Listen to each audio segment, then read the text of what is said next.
Ils sont venus donc de plusieurs pays d'Afrique et au-delà pour prendre part à l'inauguration du mausolée Thomas Sankara et de ses 12 compagnons. C'est avec émotion que beaucoup disent avoir vécu l'événement. Pour elle, l'inauguration du mausolée vient raviver la flamme de l'idéal Sankara. Et à l'issue de la cérémonie, ils se sont confiés à Alassane Tchendrebego et à Lambert Soma.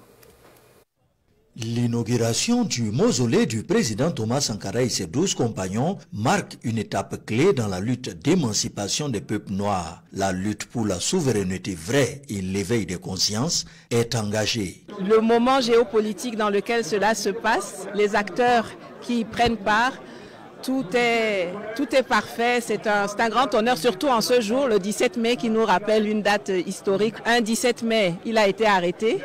Et un 17 mai, il est honoré et inscrit dans la postérité.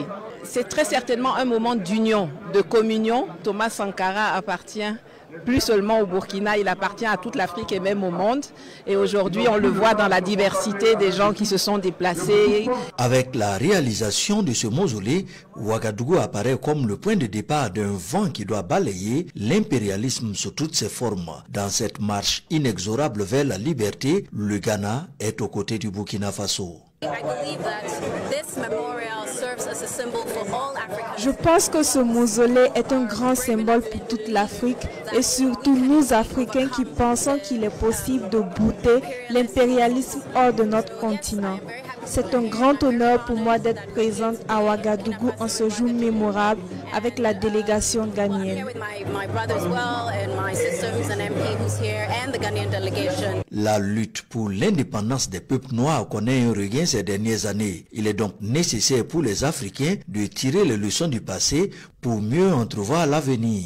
Maintenant, c'est le moment pour nous d'apprendre de ce qui s'est passé, d'apprendre des forces et des faiblesses de la lutte pour la souveraineté et de s'ajuster en fonction des besoins actuels. On n'a pas uniquement un Sankara, on a maintenant un Ibrahim Traoré, on a tant d'autres pépinières qui sont en train de se lever. C'est une occasion idéale pour que le peuple noir à travers le monde s'unisse pour aider Ibrahim à consolider sa révolution et à attirer d'autres pays. Près de 4 décennies après sa mort, la mémoire du président Thomas Sankara est plus que jamais vivace dans les esprits de nombreux sympathisants de l'idéal panafricain.